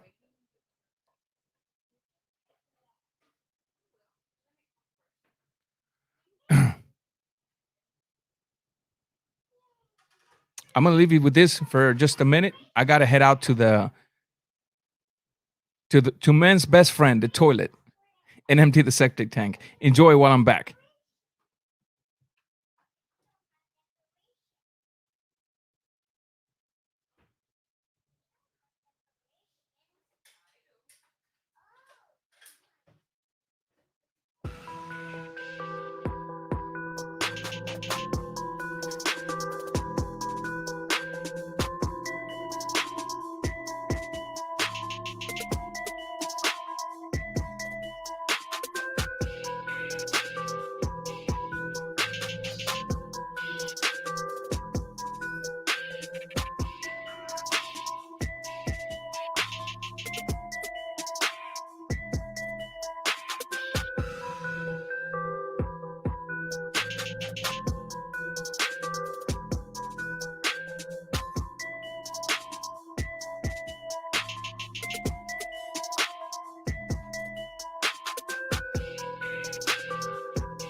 And we're back. Appreciate you for sticking around. I really had to take care of business, I got to tell you. That video belongs to Raz Nick. Go over there and give him his thumbs up. Subscribe to him to give him the support he deserves. Literally, he deserves for putting up this content that gives us entertainment. Let's see, where did we left off last? Yeah, Ryan Garcia and Pacquiao, not realistic at all, in my opinion. Ryan needs to fight Haney. He fought to be the mandatory, but don't want that shot at the title. If he quacks like one, then it's one. How about Fortunas, brother? Yeah, get you some, baby. How about Fortunas? Where do we leave Fortunas on that? Why is everybody leaving Fortunas out?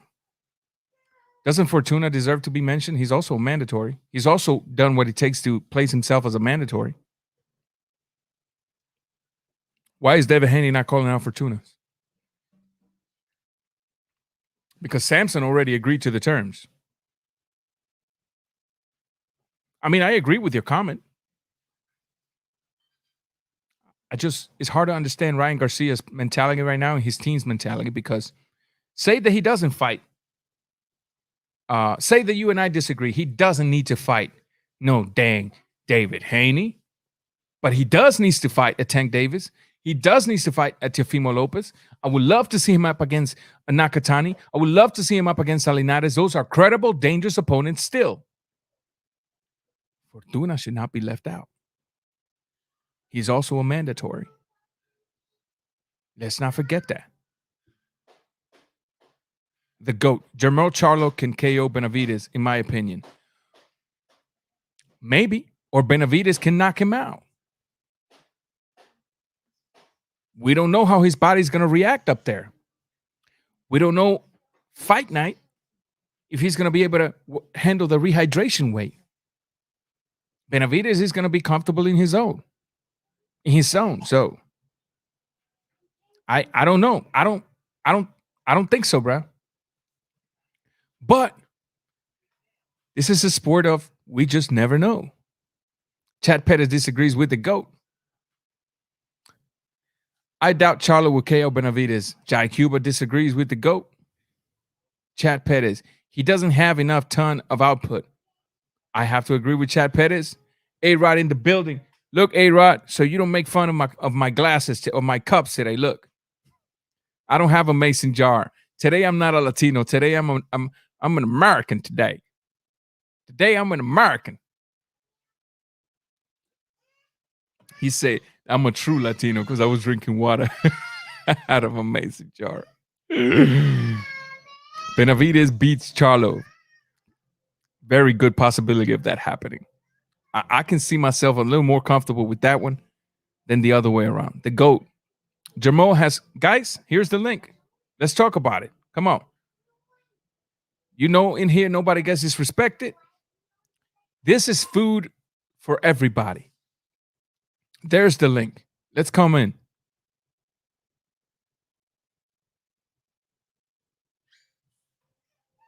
Let's see. Fortuna versus Nakatani will be a very good fight. A very good fight. But I think Fortuna is after the money right now, according to what Samson Promotion or the way he sounded like. They're after the money. He doesn't have a lot left. They want to make him the money. Fortuna's told Bill Haney, look, if you give my fighter what you gave Gamboa, which was $600,000, then I'm not getting in the way of the fight. The fight needs to happen. I will push for the fight. Bill Haney agreed to go get him $600,000. As of now, nothing has come to fruition, though. Absolutely nothing has come to fruition. Now that's something that I can kind of agree a little more with right there. That seems to be a little more possible, the GOAT, than the other one you were saying. IBT in the building. What's up, man? Everybody subscribe to IBT, Immoral Boxing Truth. Just go and subscribe to the brother. Support the brother.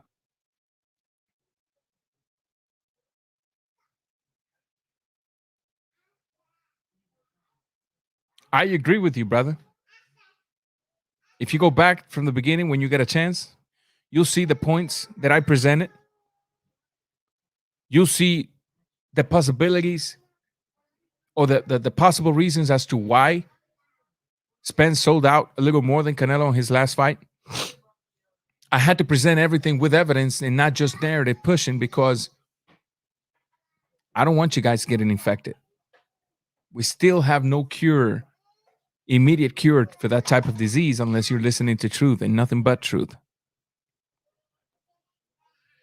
No, correction, young Dizzy. Fortuna never even knew that the opportunity was there. The man lives in Dominican Republic. He just receives a phone call, start training. This day you'll travel here. This is who you're fighting. Samson said, Fortuna never avoided you. We, the team, the promoters, avoided you forever, but now we're not avoiding you. We want the fight. The man said that Fortuna never even knew there was a call out from the Haneys. It came out of their mouth. This is not my theory. This is not what I think. This came out of their mouth. Bill Haney was in the conversation as well, chopping it up with them.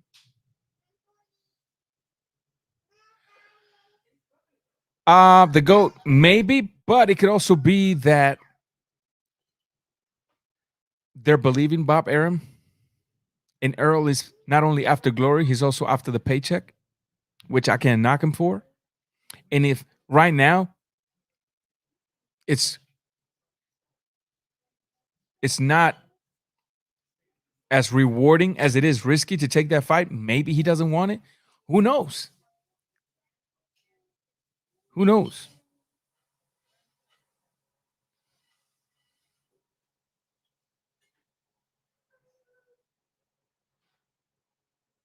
Anytime, my brother. Anytime. Everybody subscribe to this brother right here who is now starting his YouTube content when it comes to boxing.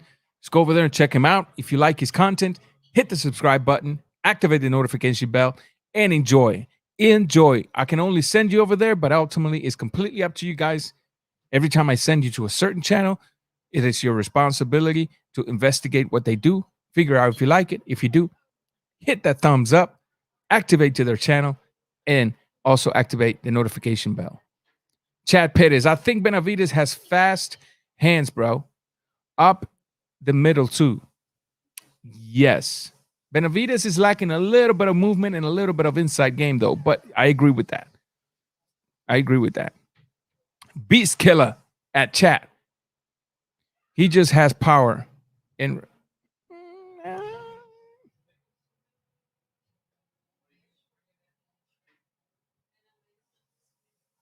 it would be a good fight. I also don't think he would beat Canelo, but it would be a hell of a fight. A hell of a fight. A hell of a fight. A pay-per-view breaker right there. How's that?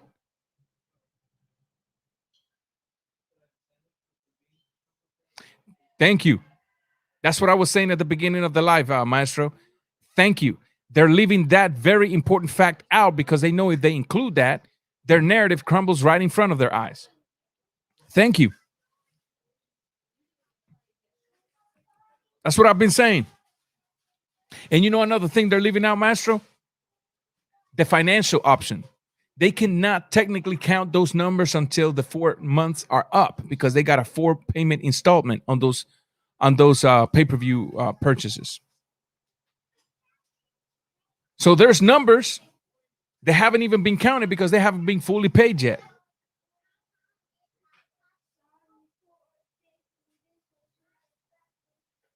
I'm going to drop the link one more time. I think there's a few of you that could come in and share your thoughts and points in here. I see you guys going back and forward.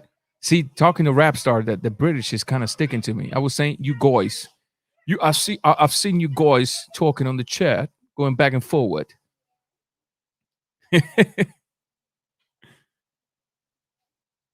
Rob Rodriguez, how about the narrative of this Errol Spence Jr. fanboy saying that 126-pounder Gary Russell Jr. defeating Bud Crawford at 147, but debunking rank?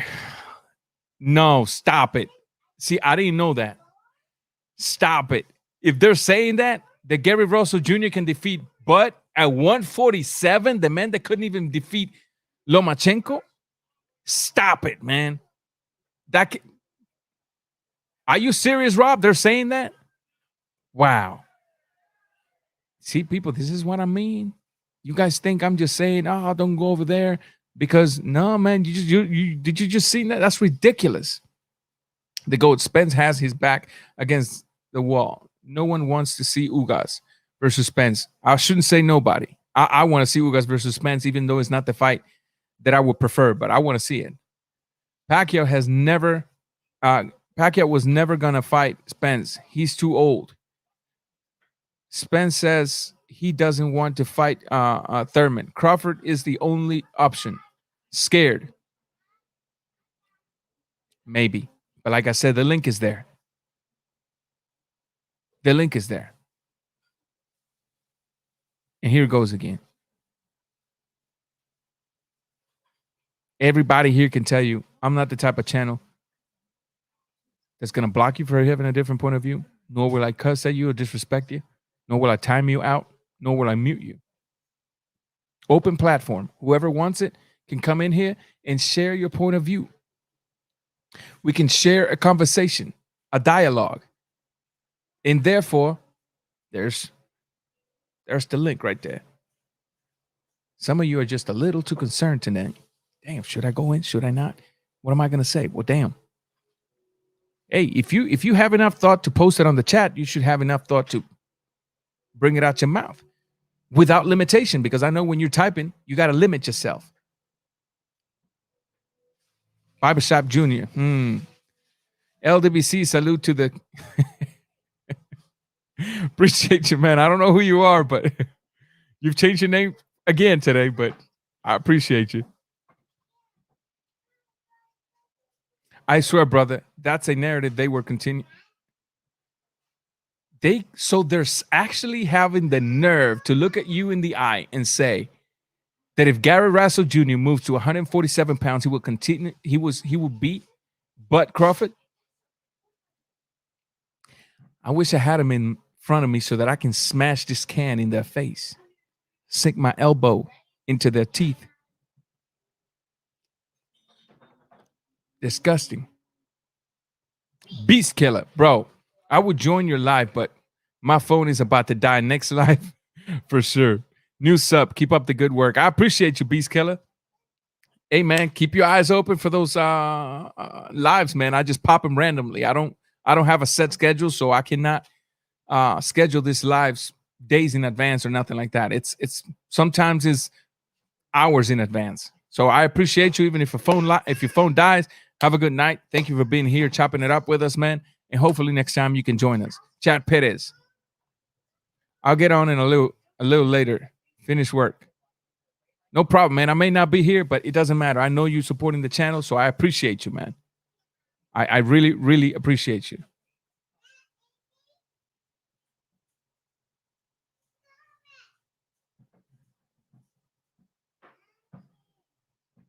I can't G funky boxing because I have a short temper. You know that, fam. It doesn't matter if you have a short temper, man. There's plenty of room here for short, long, mid-level temper. It doesn't matter.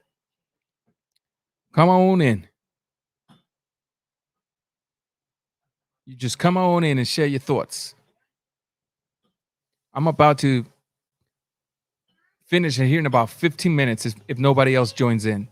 Hopefully, if you guys have the opportunity, if you're just now coming in, to go back to the very beginning of the video, see how I started the live, notice and contextualize what I've been saying, use your thoughts, use your common sense, believe nothing of what I tell you until you do your own investigation and your own conclusion, and hopefully you're able to take away the best part of what I've been trying to communicate to you guys tonight.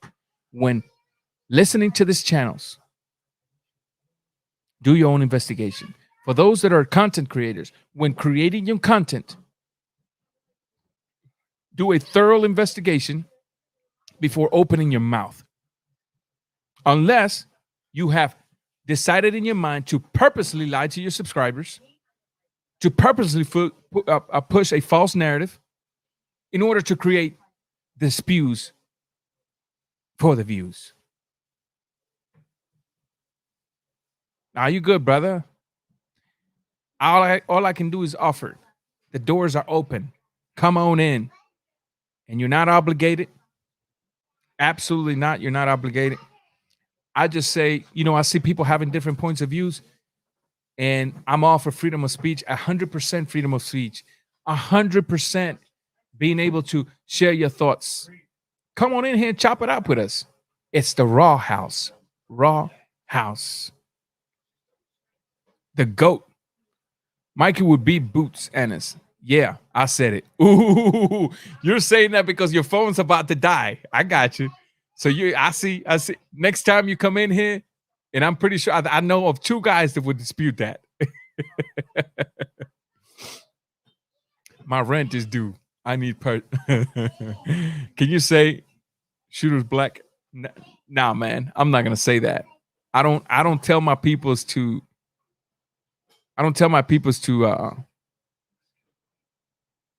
To block nobody, silence nobody.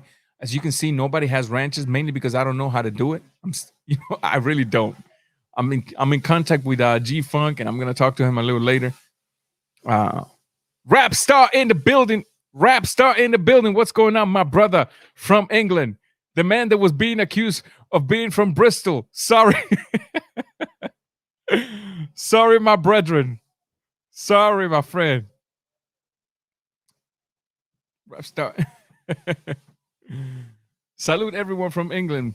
That's right, man. Listen, man. Hopefully you guys grow the fortitude, if I say, for lack of a better term. Every time you see these types of narratives, don't even give them 30 seconds of your time. Thumbs down, exit out. If we're going to clean the sport, starting from the YTBC, it's in your hands. It's not in their hands. If you leave it up to their hands, they've already shown you that their purpose is to lie to you, create race baiting, create thumbnails that lie to you, create titles that are baits in order to get their views. Hopefully you guys are able to do that. And that goes to me too. If one day you don't like what I'm saying, thumbs down, exit immediately. Don't even give me 30 seconds of your time. Now, if you choose to stay, that's your problem. If you choose to stay here, that's your problem. But at the end of the day, I've already shown you guys that my platform is open. Everybody can share their point of view here. Everybody can share their point of view here. And I don't have a mediator blocking people. I don't have a mediator that when a caller presents me with an argument that challenges my narrative, I have a signal already. Rob Rodriguez, what's going on, my brother? What's going on, man? It's my first time on a live, man. Hey, man, welcome. Hey, welcome, man. Well, thank you for welcoming me, man. Hey, yeah, that narrative that I was telling you about, man. Some of these channels that I used to listen to, man, because I'm a fan of boxing, dude. Of course. So I sit there and try to listen to everybody, get everybody's points of view, objectives, and everybody got different points of views, but that whole that whole Gary Russell, moving up, man. I'm showing my face. I'm right here, man. Moving up to 147 to fight Bud and beating him. It's I don't know, man. Yeah, man. It's kind of like, are you serious? Damn, man. So that's a narrative that some of these guys push, man, and it's and I think it hurts the sport, man. But these guys that push that narrative, brother, are the same ones that are not condoning the Pacquiao and Ryan fight. Yeah. But you see how they kick themselves in the butt, man? Yeah. Bro. So listen, to bring people up to date, those that are just now joining, Rob Rodriguez here told me something I didn't know. The narrative pushers of the YTBC, the ones that are saying that the Charlos are the boogeyman, that the Haneys are the boogeyman, that the typical race baiters and all that stuff, are now against one of their own and saying that Gary Russell Jr., if he moves to 147 pounds, he's going to dominate or beat Bud Crawford. The Vomit of the Year award goes to that narrative right there. Because at the end of the day, think about it. Exactly, man. If you're going to push that narrative, which makes absolutely no sense because there is no evidence to suggest that would be the case, mainly because Russell is too small. If he was a much taller, skinnier fighter that has the reach and the body composition to take on more weight, maybe I could say, that will make a good fight because he has hand speed. But no, this is a very small guy who couldn't even beat Lomachenko. For now you guys are going to say, he can move up to 147 and completely beat Bud Crawford. Vomit of the Year award goes to that narrative. Well, another reason I think that narrative was pushed as well is because they were on the Olympic team together, way back in the day when they were coming up through the ranks, and what they said is that what's his name? Russell. He sucker punched Bud Crawford, and they have some personal beef going back to those days. It's on YouTube. You can look it up, man. It's there's no false anything. He said it himself, and Bud's confirmed it that he was sucker punched. But they ran with that narrative, man. They ran with that narrative that since that happened way back then, if they were to get in the ring this day and age, man, a 126 pounder moving up to 147 has a solid chance of beating Bud Crawford, who some people call the pound for pound king of boxing, man. Yeah. But that's the thing, man. Notes, brother. But here's the thing. It was a sucker punch. You know how many clumsy people have probably knocked out some real tough people due to a sucker punch, and that doesn't necessarily translate to them beating them up in a real fair fight. Yeah. For them to grab that little bit of a bit and just run with it shows you their ability to easily create a lie, manipulate it, and push it forward, and people to believe it. Exactly, man. That's why I tell people all the time, please, please, please, don't believe a damn word I tell you until you do your own investigation. Don't believe me. Trust me. I don't want you to believe me because anybody can choose to be very deceitful around here. Yeah, gotcha, man. Exactly, brother. Exactly. Like I said, man, I'm a fan of the sport of boxing, man. I love boxing, man. I've been watching boxing.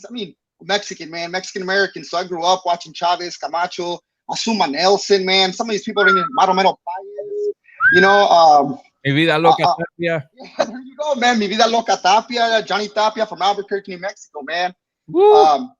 You know what I'm saying, dude? I grew up watching a lot of these guys, man, and it's just a lot of these people just jumped onto the boxing game, dude. So some of them don't even know, you know, the whole traditional background of how boxing even the real boxing, man. We all know that there's been some corruption at one point or another, you know, because of the thing that some boxers have said or stated, man. But man, just everything, the A side, B side, this side of the street, that side of the street, it's just, I think it's messed up the sport of the sport of boxing, man. I just want to see the best fight the best, man. I don't care about the whole race thing. Obviously, man, you know, you feel connected to a certain boxer, or you can relate to a certain boxer, you know. But at the end of the day, man, I just want to see the best fight the best, man. And I think that's what the sport of boxing is lacking, man. Look, man, I'm not even against. Get crying. I'm not even against if people want to support their own. I support my Cuban fighters. I'm always going to support my Cuban fighters, but I'm going to support the sport first. Mm-hmm. And if I have to pick a winner between a Cuban fighter and a non-Cuban fighter, and I honestly think that the non-Cuban fighter is going to lose, I'll just say it. That doesn't mean I'm not supporting my Cuban brother. Right. Then I start creating a narrative and downgrading whatever other fighter because, hey, I have to do it because he's fighting a Cuban and I want to make that Cuban fighter look good. Then all of a sudden, it's not support; it becomes race bait. Right. You know, that's against. If you're black and you all for black fighters, congratulations, I support you. Right.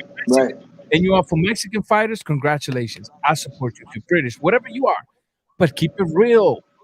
Yeah. Don't make up lies. Don't make up race baiting narratives. Don't do that because we got enough issues in societies as it is. And this agreed. So agreed, man. You're so right.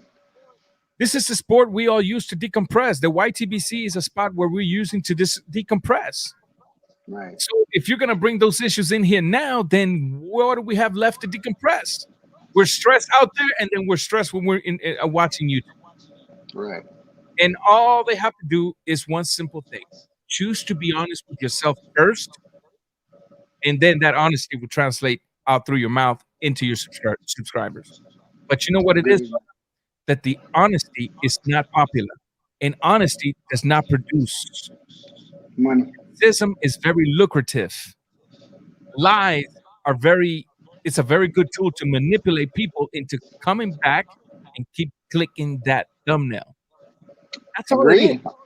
Agreed, brother. Agreed. Sold their morals for money. I forgot which rapper was like that said, sold their souls to the devil for fast cars and riches. I forgot who it was, but it was a killer line. And I'm sitting here talking about that, and that line is in my head because that's literally what they've done.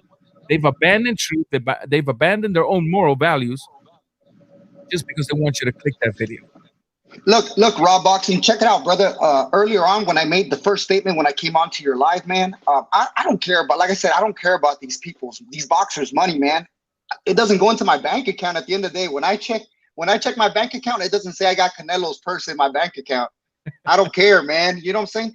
But it just gets, I feel it's insulting, man. Or it's kind of like, you know, like, oh, my fighter could do this over your fighter. Like, who cares, man? At the end of the day, Canelo's making his money. Errol's making his money. Bud's making his money. I just want to see the fight, man. I want to see the fight. So simple, right? Yeah, and like one of the guys that's on your channel commented. They said it just the way it is, man. Like at the end of the day, man, like it's not a secret, man. Canelo has a clout following. Ryan Garcia's got a social media following. It's a cult following, man. And even AJ has a whole country behind him, man. Like it's kind of hard to compete. Like if you seriously, if you gotta be like a jokester, man, to sit there and believe that you got some of these guys that are up and coming actually competing against these guys at the top level, man. AJ and freaking Canelo, like rock stars, man. Those guys are freaking rock stars in the sport of boxing, whether you like it or not. And a lot of people, man, even from our community, the Hispanic community, they hate on Canelo. Black community, you'll have black Americans hate on AJ, but the man's black. You know, it's so stupid to me, man. It's so stupid, man. Correct. But at the end of the day, brother, before I get out of here, I just want to say, man, at the end of the day, man, I just want to see the best fight the best. At the end of the day, I don't see these guys as money in my bank account, man. I never see it, never will. I just want to see the best fight the best, brother. Period. Appreciate you letting me on your panel, brother. Thanks a lot. It was my first time coming on, man. But at least we got a face-to-face connection now, bro. Thanks for everything you do, brother. Look forward to hopping back on another time, brother. I'm looking forward for the day you retired and you're able to enjoy 3 more years. Almost 3 more years, bro. 3 more years. I'm almost done. I'm on leave right now, so that's why I got a beard, man. Yeah. But yeah, man, I'm almost done, brother. 3 more years. Thanks a lot, hermano. Have a good one, man. Stay safe, brother. So there you go, and there you guys have it, man. I'm gonna go ahead and close this. So far, only one color. So far, no pushback from the things I've been saying today. So far, nobody with a different opinion. I've said everything I have to say about this. At the end of the day, the opportunity was given to anybody that had a difference of opinion against me with what I was saying. No, I wasn't looking for a fight. No, I wasn't looking to have you in here and then embarrass you. No, I was not looking to fight with you and ridicule you and disrespect you. I was simply looking to give you the opportunity to state your case. I want to appreciate everybody that was here tonight, chopping it up with me. I want to once again remind you, never to believe what I say nor what anybody says. Don't do it until you do your own research, your own investigation. As you can see, the type of video that were being pushed this morning in regards to this new Errol Spence being PPV king, there was a lot of things being left out because if they were to share it, then that narrative would crumble in front of their own eyes. Do your own research always. I want to appreciate everybody and remind you, you want to follow me on Twitter at Raw Boxing TV. That's the best way you can get in touch with me. I reply to all of my tweets. You can also follow me now on Instagram. The page is brand new. I just opened it 2 days ago at Raw Boxing TV. For financial support to the channel, you can donate on the Cash App at $ Raw Boxing TV. I agree with that, Rapstar. I agree.